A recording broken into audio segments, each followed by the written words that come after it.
Welcome to YouTube channel GK GS with Manish sir. आज 3 मार्च 2024 है और आज की जितने भी महत्वपूर्ण करंट अफेयर होंगे वो हम इस वीडियो में डिस्कस करेंगे। इस वीडियो का पीडीएफ आपको टेलीग्राम पे मिलेगा जिसका लिंक वीडियो की डिस्क्रिप्शन बॉक्स में है। तो आइए शुरू करते हैं आज का महत्वपूर्ण करंट अफेयर। आज का पहला प्रश्न है, विश्व वन्य जीव दिवस कब मनाया गया है? तो यह मनाया गया है 3 मार्च को दोस्तों, विश्व वन्य जीव दिवस। दोस्तों आप आज हम जानेंगे फरवरी महीने और जनवरी महीने में कौन-कौन से महत्वपूर्ण दिवस मनाए गए हैं। तो देखो, भारतीय तटरक्षक दिवस 1 फरवरी, विश्व आर्द्रभूमि दिवस 2 फरवरी, अंतर्राष्ट्रीय मानव बंधुत्व दिवस 4 फरवरी, विश्व कैंसर दिवस 4 फरवरी और इस बार के कैंसर दिवस का थीम था क्लोज द केयर गैप। सुरक्षित इंटरनेट दिवस 6 फरवरी को मनाया गया है। एड्स जागरूकता दिवस 7 फरवरी, विश्व दलहन दिवस 10 फरवरी को मनाया गया है। राष्ट्रीय कृमि मुक्ति दिवस मनाया गया है 10 फरवरी को दोस्तों। विश्व हिप्पो दिवस मनाया गया है कब? तो 15 फरवरी को मनाया गया है। विश्व पेंगोलिन दिवस 17 फरवरी को मनाया गया है। विश्व सामाजिक न्याय दिवस 20 फरवरी को मनाया गया है। अंतर्राष्ट्रीय मातृभाषा दिवस 21 फरवरी, विश्व चिंतन दिवस 22 फरवरी, केंद्रीय उत्पाद शुल्क दिवस 24 फरवरी को मनाया गया है। बालाकोट स्ट्राइक दिवस 26 फरवरी को मनाया गया है। विश्व एनजीओ दिवस 27 फरवरी को मनाया गया है और राष्ट्रीय विज्ञान दिवस कब मनाया गया है? तो 28 फरवरी को मनाया गया है दोस्तों तो ये थे फरवरी महीने के अब तक के मनाए गए महत्वपूर्ण दिवस दोस्तों अब हम जानेंगे जनवरी महीने में कौन कौन से महत्वपूर्ण दिवस मनाए जाते हैं। तो देखो दोस्तों, विश्व परिवार दिवस 1 जनवरी, डीआरडीओ स्थापना दिवस 1 जनवरी, विश्व ब्रेल दिवस 4 जनवरी को मनाया गया है। राष्ट्रीय पक्षी दिवस 5 जनवरी, विश्व युद्ध अनाथ दिवस 6 जनवरी को मनाया गया है। पृथ्वी घूर्णन दिवस 8 जनवरी, प्रवासी भारतीय दिवस 9 जनवरी, राष्ट्रीय युवा दिवस 12 जनवरी, अंतर्राष्ट्रीय युवा दिवस 12 अगस्त को मनाया गया है।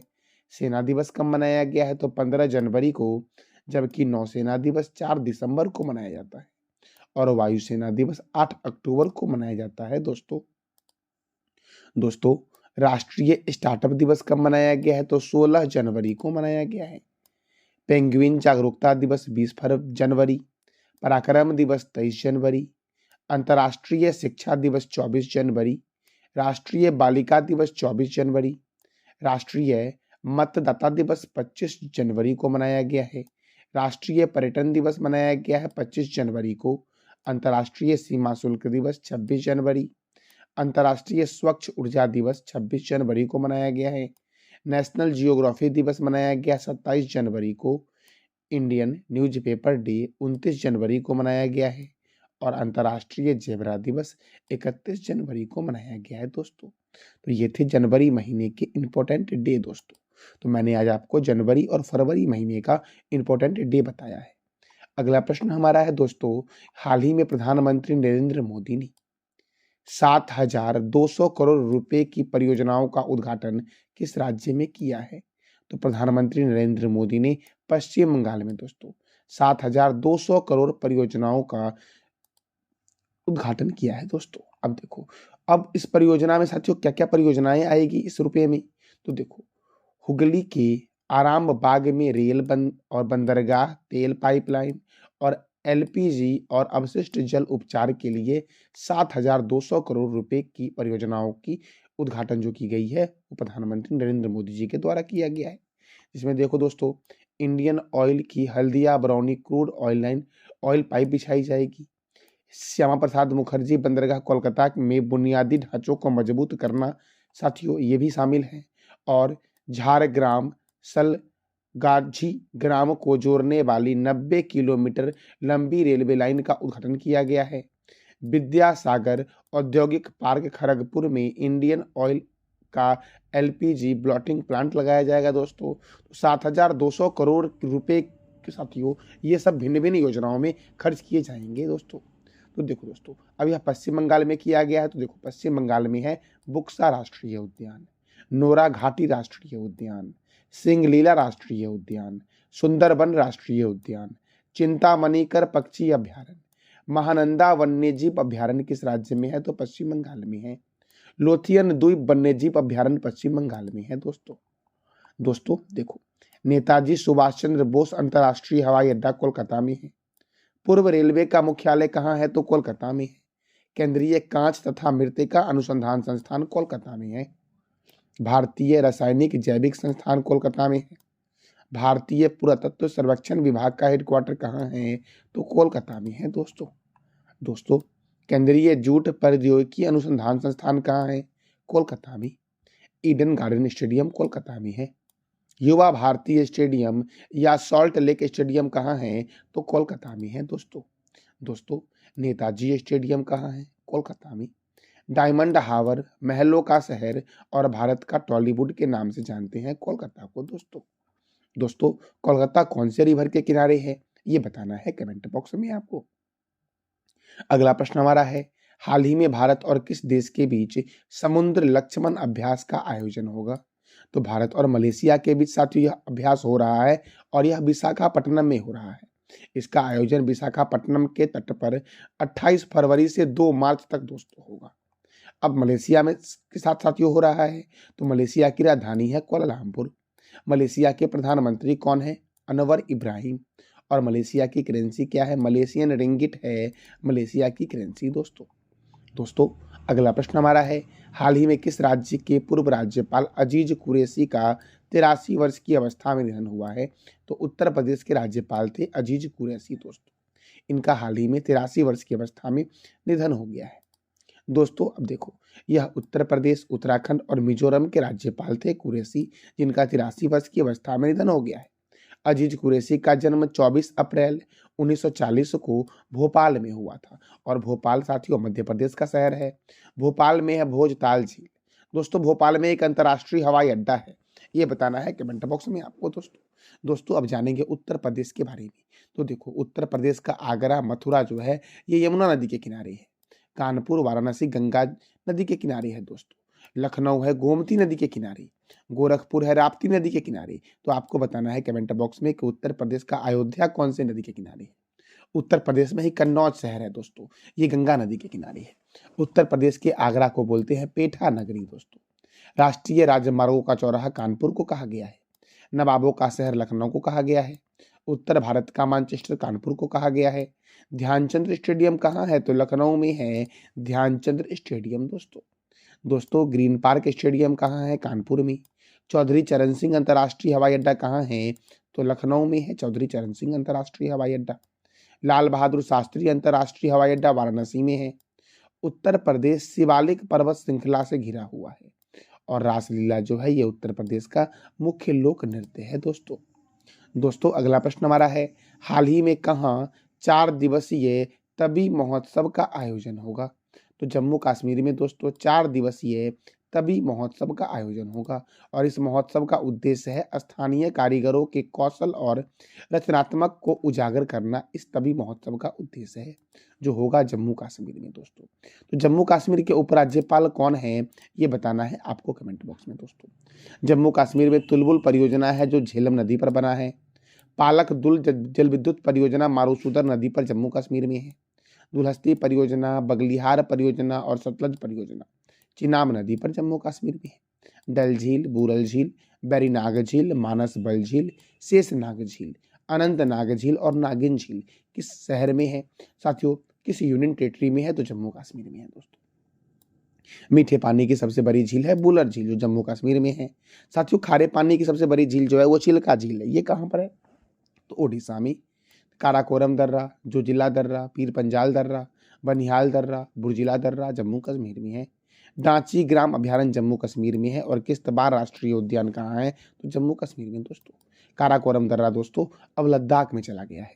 तो काराकोरम दर्रा जो आपका है ये भारत का सबसे ऊंचा दर्रा है काराकोरम दर्रा। अगला प्रश्न आपका है, पश्चिम बंगाल और ओडिशा के तटों पर खोजी गई समुद्री हेड सिल्ड, समुद्री स्लग की नई प्रजाति का नाम किसके नाम पर रखा गया है? तो द्रौपदी मुर्मू के नाम पर रखा गया है दोस्तों। पश्चिम बंगाल और ओडिशा के तट पर खोजी गई समुद्री हेड सिल्ड, समुद्री स्लग की नई प्रजाति का नाम दोस्तों किसके नाम पर रखा गया है? द्रौपदी मुर्मू के नाम पर रखा गया है। और द्रौपदी मुर्मू दोस्तों अभी वर्तमान में कौन है? तो भारत की राष्ट्रपति हैं। और साथियों इसका नाम क्या हो जाएगा, तो मिस द्रौपदी, क्या नाम साथियों रखा गया है, तो मिस द्रौपदी इसका नाम रखा गया है दोस्तों। अब दोस्तों देखो राष्ट्रपति के बारे में जानेंगे, तो भारत के उपराष्ट्रपति का वर्णन दोस्तों किस अनुच्छेद में है, अनुच्छेद 63 में है भारत के उपराष्ट्रपति का वर्णन दोस्तों हम जानेंगे आज उपराष्ट्रपति के बारे में। राष्ट्रपति के बारे में दोस्तों मैंने आपको कई बार बताया है। तो भारत के उपराष्ट्रपति का वर्णन जो है ये किस अनुच्छेद में है, तो 63 में है। उपराष्ट्रपति का राज्यसभा का पदेन सभापति होना, ये अनुच्छेद 64 में है दोस्तों देखो राष्ट्रपति की अनुपस्थिति में उपराष्ट्रपति द्वारा कर्तव्य का निर्वहन करना, यह अनुच्छेद 65 में है। उपराष्ट्रपति के चुनाव का वर्णन अनुच्छेद 66 में है। उपराष्ट्रपति का कार्यकाल का वर्णन अनुच्छेद 67 में है। और राष्ट्रपति द्वारा शपथ ग्रहण करते हैं उपराष्ट्रपति, इसका वर्णन है अनुच्छेद 69 में दोस्तों आपको बताना है कि राष्ट्रपति को क्षमा दान करने की शक्ति है, तो इसका वर्णन किस अनुच्छेद में है ये बताना है कमेंट बॉक्स में आपको। अगला प्रश्न आपका है, हाल ही में किसे संसद सुरक्षा का प्रमुख बनाया गया है, तो अनुराग अग्रवाल को बनाया गया है संसद सुरक्षा का प्रमुख दोस्तों। अब दोस्तों कई सारे अध्यक्ष, चेयरमैन, सीईओ है उसको भी देखते हैं, जैसे कि table tennis of India federation की अध्यक्ष है मेघना अहलावत दोस्तों भारत के मुख्य सूचना आयुक्त हैं हीरालाल समारिया। टेरी के नए अध्यक्ष बने हैं Anil Kumar Lahoti. Asian cricket council के चेयरमैन है जय शाह। रेलवे बोर्ड के सचिव कौन है, अरुण नायर हैं। केंद्रीय औद्योगिक सुरक्षा बल की पहली महिला प्रमुख कौन है, तो नीना सिंह है दोस्तों भारतीय कुश्ती महासंघ के चेयरमैन कौन है, संजय सिंह। आईटीबीपी के महानिर्देशक है राहुल सरगोत्रा। एशियाई विकास बैंक के कार्यकारी निर्देशक है विकासशील। सीआरपीएफ के महानिर्देशक है Anish Dayal Singh. National investment and infrastructure fund limited के सीईओ कौन है, तो संजीव अग्रवाल है दोस्तों देखो महाराष्ट्र की पहली महिला डीजीपी है रश्मि शुक्ला। बॉम्बे स्टॉक एक्सचेंज के नए अध्यक्ष है Pramod Agarwal. Tata Power Renewable Energy के एमडी एंड सीईओ है दीपेश नंदा। रेलवे बोर्ड की अध्यक्ष और सीईओ कौन है, जया वर्मा सिन्हा है। प्रेस ट्रस्ट ऑफ इंडिया के अध्यक्ष हैं के एन शांता कुमार दोस्तों। और प्रेस इंफॉर्मेशन ब्यूरो पीबीआई के नए प्रमुख कौन बने हैं, तो मनीष देसाई। पीबीआई के हैं मनीष देसाई और पीटीआई के हैं के एन शांता कुमार दोस्तों केंद्रीय प्रत्यक्ष और सीमा शुल्क बोर्ड के नए अध्यक्ष है संजय कुमार अग्रवाल। रेलवे सुरक्षा बल के महानिर्देशक कौन है, मनोज यादव है। नबार्ड के नए अध्यक्ष कौन है, तो साजी केवी है नबार्ड के नए अध्यक्ष भारतीय तटरक्षक बल के 25वें महानिर्देशक बने हैं राकेश पाल दोस्तों अशोक लीलैंड के नए एमडी एंड सीईओ कौन है, शीनू अग्रवाल। सीबीआई के नए निर्देशक कौन है, प्रवीण सूद। ट्विटर के नए सीईओ कौन है, लिंडा याकारिनो। संघ लोक सेवा आयोग के अध्यक्ष कौन है, मनोज सोनी। भारतीय प्रतिस्पर्धा आयोग की पहली महिला चेयरपर्सन कौन है, तो रवनीत कौर है दोस्तों भारतीय प्रतिभूति और विनिमय बोर्ड के कार्यकारी निर्देशक कौन है, तो जी राम मोहन राव। और भारतीय प्रतिभूति और विनिमय बोर्ड के अध्यक्ष कौन है ये बताना है कमेंट बॉक्स में आपको दोस्तों अगला प्रश्न आपका है, हाल ही में किस शहर में 21 फीट की ऊंची महाराणा प्रताप की प्रतिमा का अनावरण किया गया है, तो हैदराबाद में किया गया है 21 फीट ऊंची महाराणा प्रताप की प्रतिमा का अनावरण अब हैदराबाद में किया गया है, तो हैदराबाद कौन सी नदी के किनारे है, मूसी नदी के किनारे है और तेलंगाना की राजधानी है दोस्तों। तेलंगाना की स्थापना कब हुई थी, 2 जून 2014 को। तेलंगाना की मुख्यमंत्री कौन है, अनुमुला रेवंत रेड्डी। तेलंगाना में राज्यसभा 7 है, लोकसभा 17 है, विधानसभा 119 है और विधान परिषद 40 है। तेलंगाना के पड़ोसी राज्य हैं महाराष्ट्र, कर्नाटक, छत्तीसगढ़ और आंध्र प्रदेश दोस्तों देखो कवाल वन्य जीव अभ्यारण्य, अमराबाद बाघ रिजर्व, कसुबर्मानंद रेड्डी राष्ट्रीय उद्यान, मिर्गवनी राष्ट्रीय उद्यान कहाँ है दोस्तों, तेलंगाना में है। कोंडा पोचंपा सागर परियोजना गोदावरी नदी पर है। कालेश्वरम परियोजना गोदावरी नदी पर है तेलंगाना में। समकाका सागर सिंचाई परियोजना गोदावरी नदी पर है। पाक कला का शहर हैदराबाद को बोला गया है। नागार्जुन सागर बांध कृष्णा रिवर पर तेलंगाना में है। चार मीनार हैदराबाद में है। हुसैन सागर झील कहाँ है दोस्तों, तो हैदराबाद में है हुसैन सागर झील दोस्तों हिमायत सागर और सरोवर नगर झील हैदराबाद में है। राजीव गांधी अंतर्राष्ट्रीय क्रिकेट स्टेडियम और राजीव गांधी अंतर्राष्ट्रीय हवाई अड्डा भी हैदराबाद में ही है। और तेलंगाना के गवर्नर कौन है, तमिलसाई सौंदरराजन है तेलंगाना के गवर्नर दोस्तों ये था आज का हमारा महत्वपूर्ण करंट अफेयर। पिछली क्लास में मैंने आपसे 3 प्रश्न किया था। पहला प्रश्न हमारा था वैश्विक बौद्धिक संपदा सूचकांक 2024 में भारत का स्थान क्या है, तो 42वां है दोस्तों। दोस्तों अगला प्रश्न हमारा था, हाल ही में किस देश ने तंबाकू विरोधी कानून को निरस्त करने का फैसला लिया है? तो न्यूजीलैंड ने। और तीसरा प्रश्न आपका था, किस राज्य के तुड्डी जिले में इसरो के दूसरे स्पेस पोर्ट का उद्घाटन किया गया है प्रधानमंत्री नरेंद्र मोदी के द्वारा? तो तमिलनाडु में दोस्तों किया गया। तमिलनाडु में एक तुड्डुकुड्डी जिला है, वहीं पर प्रधानमंत्री नरेंद्र मोदी ने इसरो के दूसरे स्पेस पोर्ट का उद्घाटन किया है। दोस्तों आज का आपका 3 प्रश्न है, जिसका जवाब देना है कमेंट बॉक्स में आपको। दुनिया की पहली वैदिक घड़ी कहाँ लगाई गई है?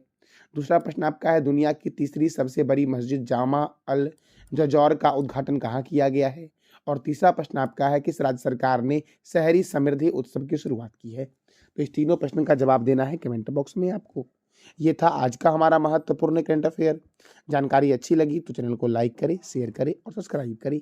साथ साथ बेल आइकन को भी दबा दें ताकि आपको डेली अपडेट मिल सके। धन्यवाद।